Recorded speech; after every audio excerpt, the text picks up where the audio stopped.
কৃষিকাজে বেশি লাভ না এটাতে বেশি লাভ? এখানেই বেশি লাভ আছে। আমি অনার্স মাস্টার্স করছি সরকারি আজিজুল হক কলেজে, ওখান থেকে আমি বাড়ি এ পর্যন্ত আসছি। আমি আসে আবার কৃষিকাজ করতাম। আমার ভাই বলতেছিল যে একটা মাস্টার্স ছেলে আসে কৃষিকাজ করবে, এটা হলো আজকে ধরলাম কালকে আমি লাভের মুখ দেখবো, এরকম যদি আমি চিন্তা ভাবনা করি তাহলে আমি কিন্তু টিকে থাকতে পারবো। 13-14 মাসের একটা এরে বাছুর বিক্রি করছিলাম 2,12,000 টাকা। আসসালামু আলাইকুম, শুভেচ্ছা সুপ্রিয় দর্শক, যুবকথায় স্বাগত জানাচ্ছি আমি রায়হান দেওয়ান। আপনারা জানেন এদেশের কর্মসংস্থান যেটা হয় প্রধানত কৃষি থেকেই। কৃষিকেই সমৃদ্ধ করতে পারলে এখানে নতুন নতুন কর্মসংস্থান সৃষ্টির নতুন সম্ভাবনার দ্বার উন্মোচিত হবে। আর যুবকথা এদেশের কর্মক্ষম মানুষগুলো যারা চাকরি পাচ্ছেন না, বেকার হতাশ, তাদেরকে উৎসাহিত করার জন্য বিভিন্ন খামারের তথ্য আপনাদের সামনে উপস্থাপন করে। তারই ধারাবাহিকতায় আজ আমি এসেছি দিনাজপুর জেলার ঘোড়াঘাট উপজেলার ওসমানপুর গ্রামে বা কলেজ পাড়ায়। এখানে এক শিক্ষক ভাইয়ের একটা ছোট্ট খামার আছে, সেই খামারের তথ্য আপনাদের সামনে উপস্থাপন করছি। আসসালামু আলাইকুম। ওয়ালাইকুম আসসালাম। ভালো আছেন না? জি আলহামদুলিল্লাহ। আপনার নাম কি প্লিজ? আমার নাম মোহাম্মদ মাহমুদুল আলম। আচ্ছা, আপনি শিক্ষকতা করেন? জি, আমি শিক্ষকতা করি এই ওসমানপুর বালিকা উচ্চ বিদ্যালয় ঘোড়াঘাট। তো তার পাশাপাশি একটা গরুর খামার করছেন? হ্যাঁ, পাশাপাশি গরুর খামার আছে। কেন কেন করলাম এটা বলতে গেলে প্রথমত আমি যখন শুরু করলাম এই দুধ খাওয়ার জন্য একটা গাভীর থেকে। কেনা ছিল? কেনা ছিল। কত দিয়ে কেনা ছিল? তখন মনে হয় 27 কি 28 হাজার টাকাতে দেশি একটা গাভী কিনছিলাম আর কি। কতদিন আগে? 2014 সাল থেকে আমি এটার সাথে সম্পৃক্ত আর কি। আচ্ছা, আপনার এই ছোট বড় মিলে কয়টা গরু আছে? ছোট বড় মিলে 13টা আছে। আচ্ছা, গরু পালন তো অনেক ধরনের হয়, আপনি এটা কোন ধরনের গরু পালন করছেন? এটা তো আমার ক্রস, ফ্রিজিয়ান ক্রস আছে, দেশি আছে, মানে আমার সব মিলেই গরু আছে। মানে সংকরান একটা খামার। এখানে দুধের খামারটাই তো প্রাধান্য পাচ্ছে নাকি আপনার এখানে? একটু দুধের খাবারটাই আছে, তারপর বাছুর আছে। আচ্ছা, কিছু বাছুর উৎপাদন করতেছেন আপনি। আচ্ছা, এই যে আপনার শেষে যে গাভীটা দেখছি, এটা কি জাতের? এটা হ্যাঁ, এটা ফ্রিজিয়ান ক্রস। আচ্ছা, কয়টা বাচ্চা দিয়েছে পর্যন্ত? এই গরুটা 9টা। 9টা বাচ্চা দিয়েছে? 8টা দিছে একটা পেটে? একটা পেটে। কয় মাসের? এটা হলো প্রায় 7 পরে নিয়ে করবে। কোন জাতের বীজ দিয়েছেন? এটা ফ্রিজিয়ান। কত পার্সেন্ট? 100%। 100% কেন দিলেন? 100% দিলাম যে পরবর্তীতে যেন ওটার ক্রস দুটা মিলে যেন না হলেও তো কিছুটা উন্নত হয়। উন্নত হয়। আচ্ছা, এইটাও তো ক্রস, তার মানে কি আপনাকে থার্ড জেনারেশনের দিকে যাচ্ছেন? হ্যাঁ হ্যাঁ, তাই তো? হ্যাঁ। আচ্ছা, যে বাচ্চাগুলো ছিল সে বাচ্চাগুলো বিক্রি করছেন না আছে? অনেকগুলো, আর বিশেষ করে এই আপনার কি বলে ওই যে আর আড়িয়া বাছুর বেশি আছে। ও, সেগুলো বিক্রি করবেন? কত মাসের? ওটা প্রায় 7-8 মাস। কত করে পান এক একটা বাছুর?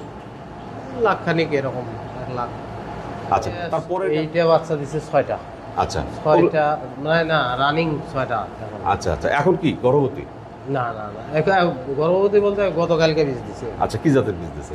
এটা ফ্রিজিয়ান বীজ। আচ্ছা, এগুলো বীজ কত পার্সেন্ট দেন এবং কার? 100% দেওয়া। এই সরকারি বীজ দেন না বেসরকারি বীজ দেন? আসলে সরকারি না, ওই যে বেসরকারি ভাবে যারা আচ্ছা, আপনাদের। দুধ কত দেয় এটা? এটা দুধ দেয় 8 কেজি। এটা দেশি। আচ্ছা, কয়টা বাচ্চা দিয়েছে? এটা কেনা ছিল আমার, কত কেনা দিয়ে? সবগুলাই। এটা ছিল 70,000 টাকা দিয়ে আমি কিনছিলাম গাই বাছুর।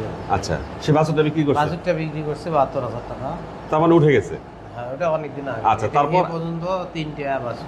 এই 3টা বাছুর লাভ, আর ওটা তো লাভ আছে। আর দুধ কতগুলো দেয়? দুধ তারপরেও 4-5 কেজি দেয়। আচ্ছা। এটা বাচ্চা দিচ্ছে আমার এখানে দিচ্ছে 4টে। আচ্ছা, দুধ কতগুলো দেয়? এখন ও দেয় 7-8 কেজি দিয়ে। বাছুর বড় হয়ে গেছে তো এখন ওই বাছুর এবার সব। আচ্ছা, এখন কত দিচ্ছে? এখন 6 কেজি মতো। 6 কেজি দিচ্ছে। আর এই গরুটার ওজন কত? ওজন হবে 120 কেজি। 120 কেজি। তাহলে কি কি খাবার দিচ্ছেন প্রতিদিন? ঘাস দেন? ঘাস কত কেজি ঘাস দেন? আসলে এটা মাপা হয় না তো, এটা আনুমানিক 15 কেজি, 15-20 কেজি এরকম। আচ্ছা, আর তার সাথে দানাদার খাবার। দানাদার খাবার কত কেজি দেন? ভুসি আছে, তারপরে আপনার ফিডও দেয়, আমি ফিড খাওয়াই। তারপরে এগুলাই আর কি। কত কেজি দানাদার দেন? দানাদার ওটাও আর কি আনুমানিক আমার সব। না, আমরা তো আশা করব একজন শিক্ষক মানে সচেতনভাবে কাজ করছেন। হ্যাঁ, না, আমি ওভাবে আর যতটুকু আমার প্রয়োজন, দেখা যাচ্ছে যে দিন হয়তো 2 কেজি লাগে। 2 কেজি।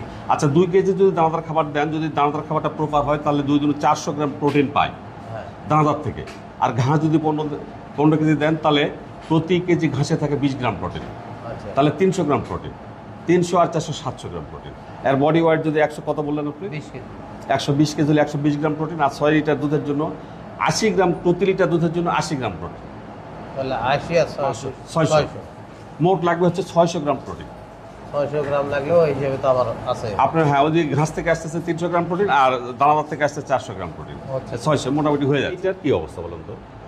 এইটা এখন ওই যে আপনার ওলান নামছে, বাচ্চা দেবে আর কি এই কয়েকদিনের মধ্যেই, 2-3 দিনের মধ্যে বাচ্চা দেবে। এটা কতগুলো দুধ দেয়? এটা এরকম 8-10 কেজি দিচ্ছিল। আচ্ছা, আমরা যে পরে যে আরেকটা কালো বেশ বড় হোলস্টাইন ফ্রিজিয়ানের সংগ্রহ, এটা এটা আপনার এটাও গাব আছে। এটা কয় মাসের? এটা হলো 8 মাসের গাব চলতেছে। তার মানে এখন ড্রাই পিরিয়ডে আছে। হ্যাঁ। এটা কি আপনার গোয়ালের বাছুর না কেনা? না না, এটা আমার এই গরুটাই কেনা, 1 বছর আগে কেনা। আচ্ছা, কত দেখেছেন?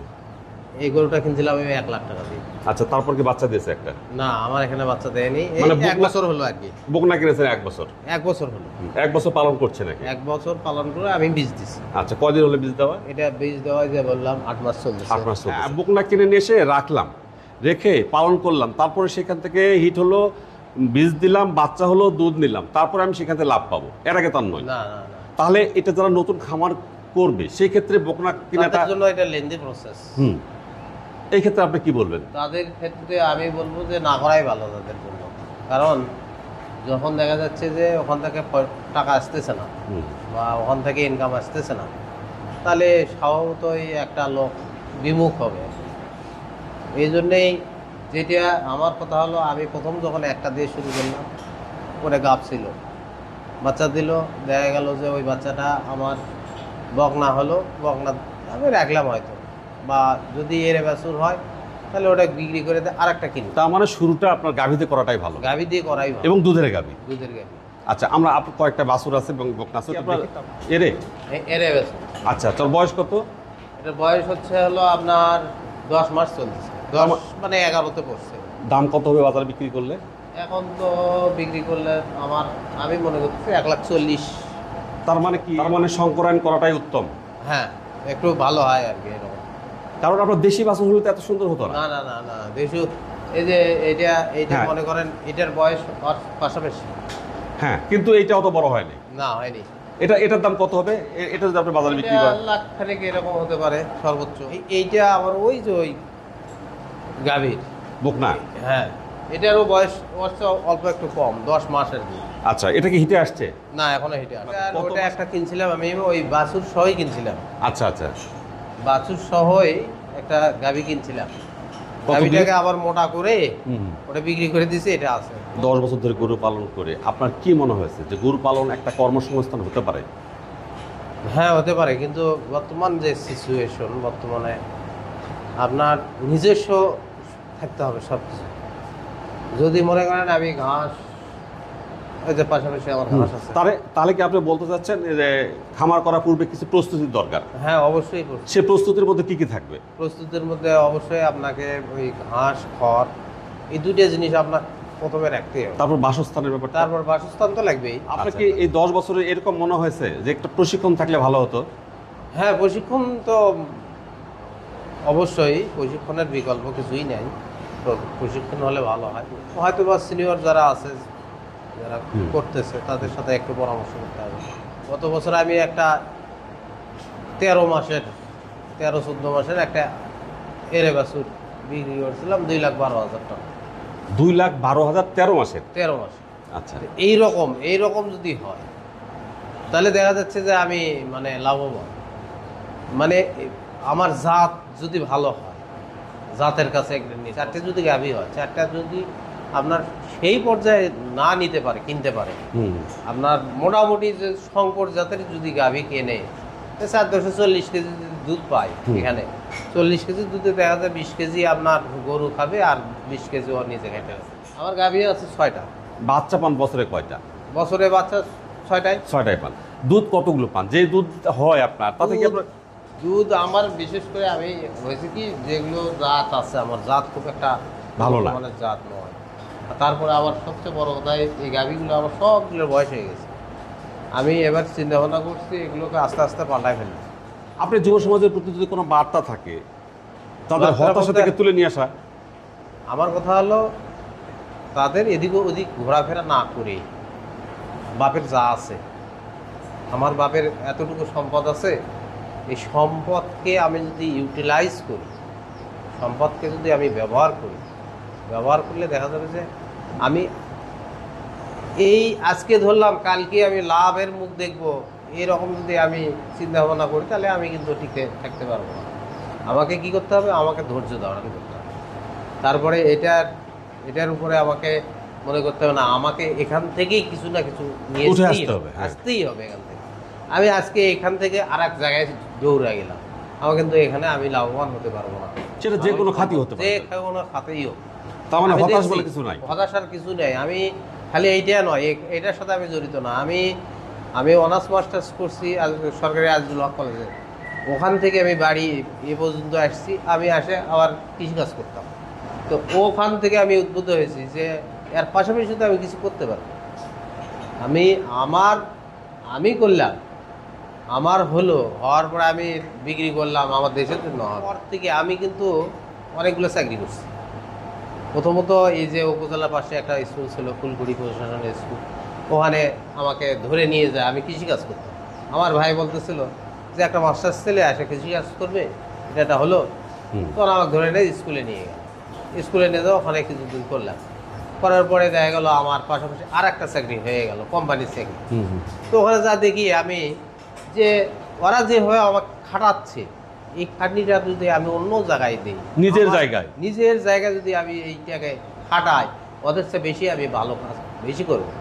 তো আমি ওগুলো চিন্তা ভাবনা করে তো ওইটার বাদ দিয়ে আমি আর একটাতে গেলাম। ওইটাতে যাতে একই অবস্থা। তার মানে আপনার শ্রমটা তারা চুষে নিচ্ছে কিন্তু হ্যাঁ, আপনাকে দিচ্ছে না। আমাকে দিচ্ছে না। তাহলে আপনার শ্রম এখন নিজেই আপনি কাজ, আমি নিজেই করতেছি, প্লাস এখান থেকে আমি যে আউটপুটটা আসার কথা সেটা হ্যাঁ। নিয়ে নিচ্ছেন। আমি যখন অনার্স মাস্টার্স আপনার নিবন্ধন করলাম স্কুল কলেজে, তখন কিন্তু আমি একটা ওই যে এনজিওতে চাকরি করছি। ওখানে যা দেখলে একই অবস্থা, তখন চিন্তা করলাম না আমি চাকরিটা ছেড়েই দেবো। স্থানীয় একটা স্কুলে আমার চাকরি হয়ে গেল, পাশাপাশি এই করতেছি আর কি। আচ্ছা, আমরা এতক্ষণ থেকে আমাকে পারতে হবে। আমার সর্বশেষ কথা হলো আমি যে কাজই করি সেটা আমাকে পারতে হবে। এই পাড়াটাকে এই কেন্দ্র করে আমাকে এগিয়ে যেতে হবে। দেখা যায় আমি খামার করলাম, আমি কৃষিকাজ করব। কৃষিকাজে আসলে বিভিন্ন প্রতিকূলতা, প্রাকৃতিক কোনো পরিবেশ সমস্যা হয়, আমি দেখছি এখানেও আছে। প্রাকৃতিক কৃষিকাজে বেশি সমস্যা। লাভ না এটাতে বেশি লাভ? এখানেই বেশি লাভ আছে। এই যুগের বাচ্চারা মনে করে যে এই কাজ করব আমি, এটা কাজ করলে আমার মান সম্মান চলে যাবে। আসলে তা না। আমার কথা হলো আমার কাজ আমাকে করতে হবে। আমি স্কুল করি, পাশাপাশি এই কাজও করতেছি, গোবর ফেলাচ্ছি। আপনাকে অসংখ্য ধন্যবাদ জানাচ্ছি এই কারণে যে আপনি যুব কথাকে সময় দিলেন এবং যুব সমাজ যাদের যদি এতে উপকৃত হয় তাহলে আপনার এই সময় দেওয়া এবং আমার এই কথা বলা সার্থক হবে। ভালো থাকবেন। ধন্যবাদ। আল্লাহ হাফেজ। আসসালামু আলাইকুম। ওয়ালাইকুম আসসালাম।